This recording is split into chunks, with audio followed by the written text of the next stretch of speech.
Hello and welcome to this week's episode of For the Love of Chiropractic, Resources for Your Success. I'm your host, Dr. Robert Freeman. And on today's episode, we're going to be talking about a resource that is incredibly unique for you. What's that resource? It's your office. Internal things in your office that need attention right now. So without further ado, let's get started with today's show and talk about things in your office that absolutely need attention because you've been ignoring them for just too long. Welcome to Season 3 of For the Love of Chiropractic. Season 1 has 60 episodes of practice management tips to help you build the best practice possible. Season 2, 3 keys of my success, 50 interviews with the most successful chiropractors from around the world. Season 3, resources for your success. So let's listen up and learn how to build a great business. So as I said in the introduction, on today's episode, we're going to be talking about spring cleaning. I know, not the most exciting topic, or is it? We go to our office every day. In fact, arguably, we spend more time awake and active in our offices than we do in our own homes. So my question is it time to clean it up, step it up, sharpen it up, pretty it up as we move into spring, out of winter here in the United States, and really prepare as we move through and into the best year ever in practice. So what do I mean by this? Well, if you've been in practice for any period of time, more than a year, which is virtually everybody who's listening, I'll bet in your office there are little dents and scuff marks. Somewhere where somebody bumped into the wall and left a mark, or a wheelchair, a walker, a cane bumped the wall and made a dent, and you see it and you ignore it. Maybe it's time to go through the office with some blue painter's tape. Go through room by room and mark the areas that need attention. As I said, maybe it's a scuff, maybe it's a dirt mark, maybe it's a dent, maybe it's some paint that's got scratched. Whatever it is, just mark it. And you know what? Have your office manager go through and do the same thing. Because you're going to see some things and look places, and he or she is going to see things and look places that the other doesn't. But let's really identify what needs to be done. And just marking it starts to feel good. I know these are the things that need attention.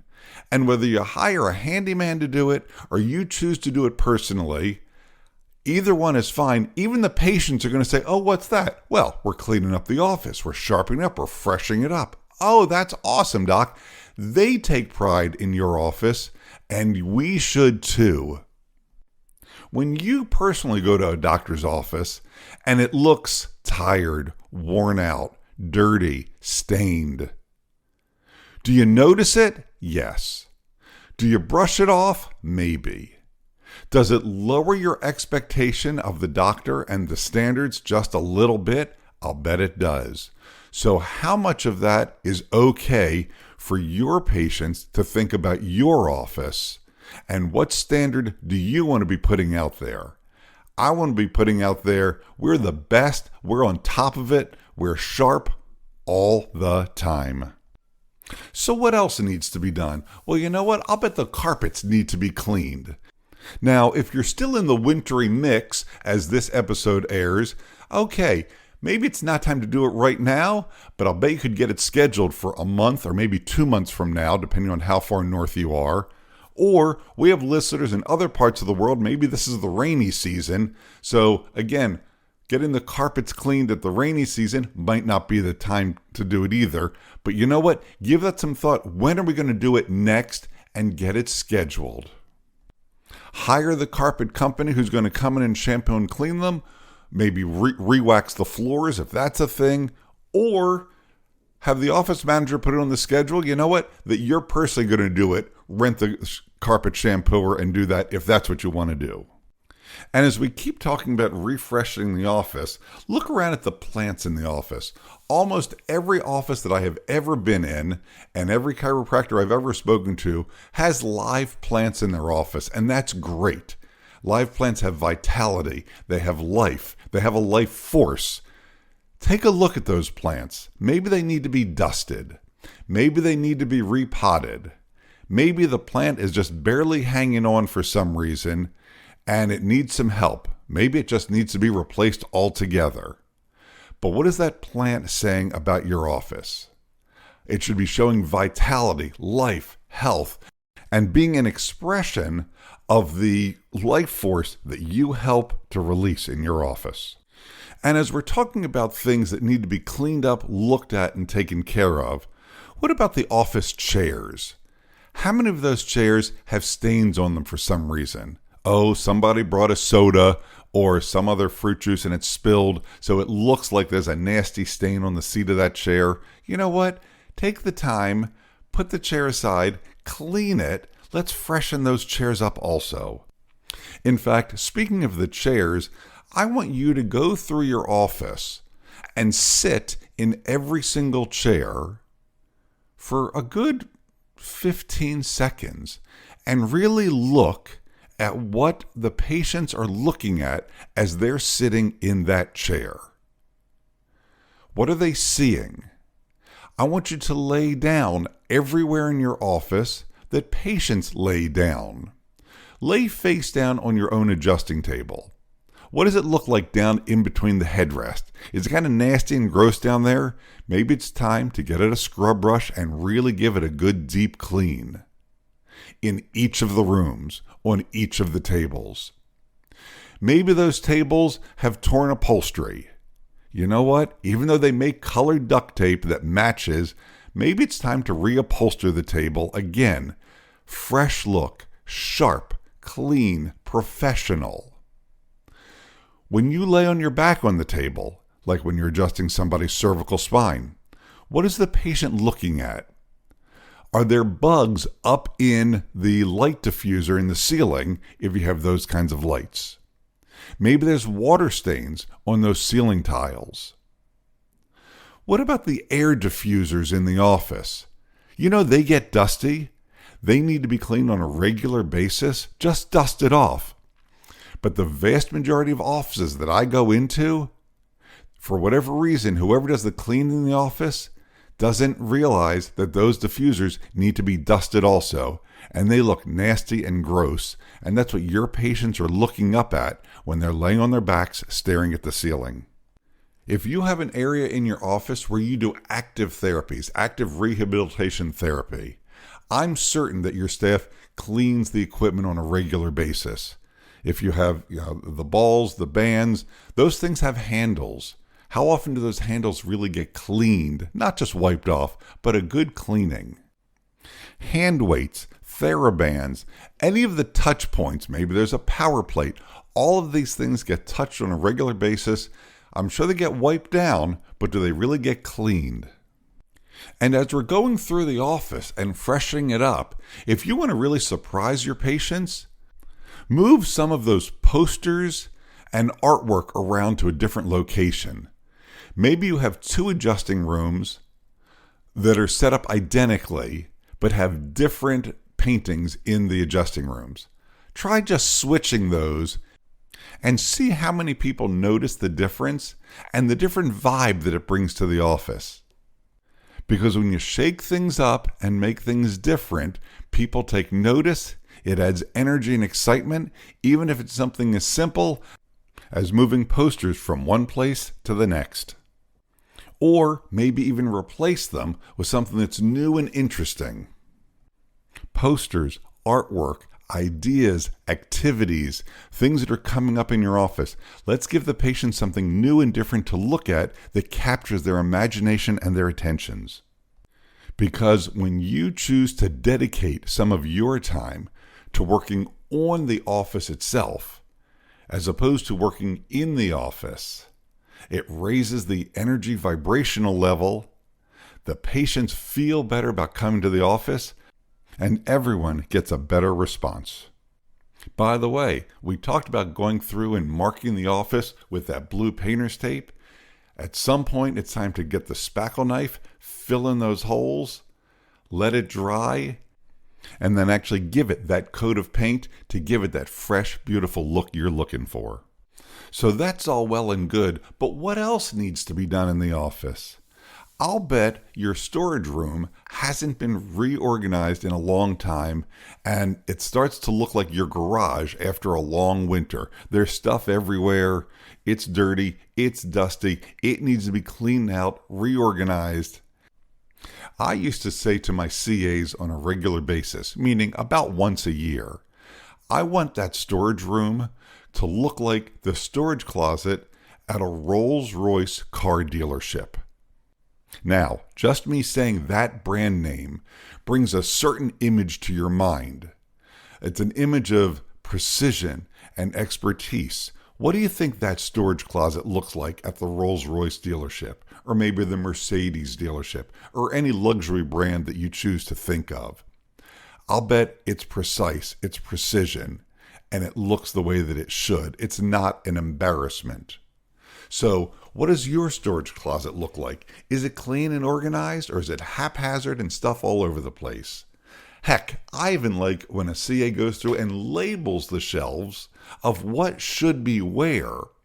So that way, when the new supplies come in, the boxes of Kleenex, the rolls of toilet paper, face paper, bands, anything you're stocking in your office, it knows exactly where it's supposed to go. Everybody knows exactly where it's supposed to go, and it helps to keep things more organized and less haphazard.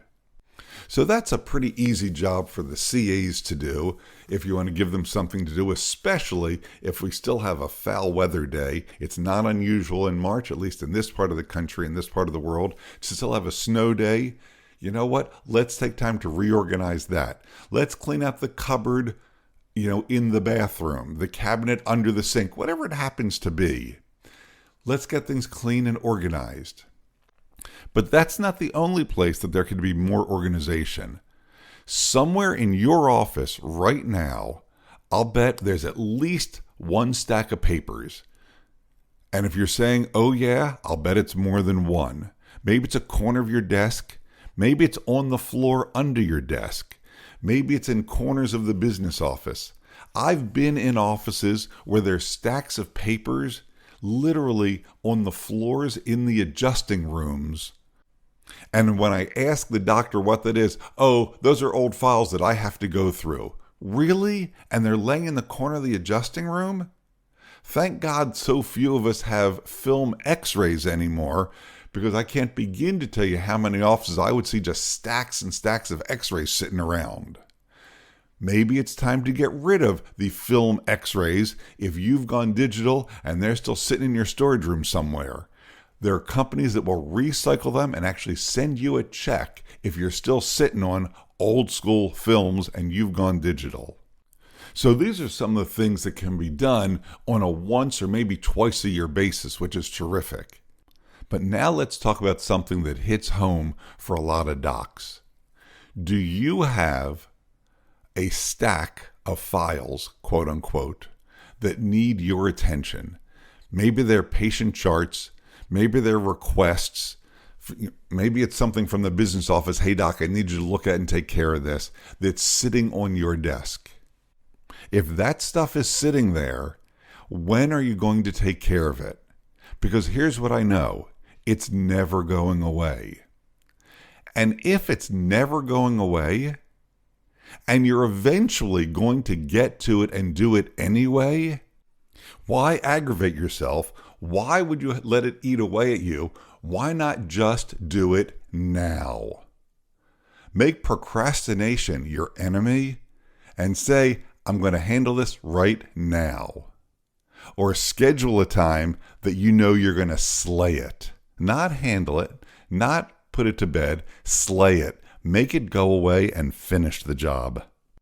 So now that we've spent time talking about the physical office itself, the walls, the paintings on the wall, the spring cleaning that can be done, the carpeting, the air diffusers, the storage room, the paperwork on your desk, there's one more thing that requires attention: the staff. Maybe it's time to plan a staff retreat, a staff training day. Take the staff and organize an event outside of the office.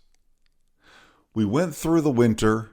We went through the holidays. I hope you gave your staff some sort of end-of-year holiday, Christmas bonus, whatever that looks like. You appreciate them. They show up every day working hard for you, with you, and for the patients. Do something fun with them outside of the office that celebrates the end of winter, the beginning of spring, a new season, and a time of working together. Hopefully, weather permitting, it's something outside. Well, like what? If your staff is up to it, go on a hike where you can talk and walk in different groups. How much fun would that be? I know an office where they have a patient who's a golf pro, a teaching golf pro. So the senior doc arranged for the entire staff to go to his facility, and they all hit golf balls and got a lesson. And I know that one of the other docs who hadn't played golf in years just thought that was terrific and was very, very thankful for the opportunity and really appreciated what the senior doc was doing for and with the staff. And if you're somewhere where the weather is not cooperating yet and you want to get this done, you know what? What about one of those escape rooms? What about a bowling night? What about a trivia night? What about just randomly after work one day, taking everybody out to dinner just to blow off some steam and have some fun together as a team? Because one of the things that I know for certain is, yes, your staff wants to show up and do a great job for the patients and for you, the boss. You know what else? It increases morale when there's more friendly camaraderie and everybody can joke around.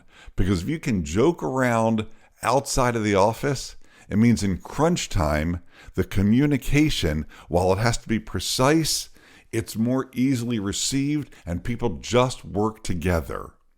When you have camaraderie times outside the office, it's like adding grease to the wheels. Sure, the office needs to be well aligned and mechanically perfect, but when it's well greased, it just goes smoother and you have a clean, beautifully running office. All right, and that's our show for today. If you have a question about today's show or your own practice, feel free to reach out at fortheloveofchiropractic.com. Before making changes to your practice, be sure to seek legal advice regarding those changes and regulations in your state. For the Love of Chiropractic is an RGF production, all rights reserved. And thanks for listening. Original music provided by Hunter Rich Music.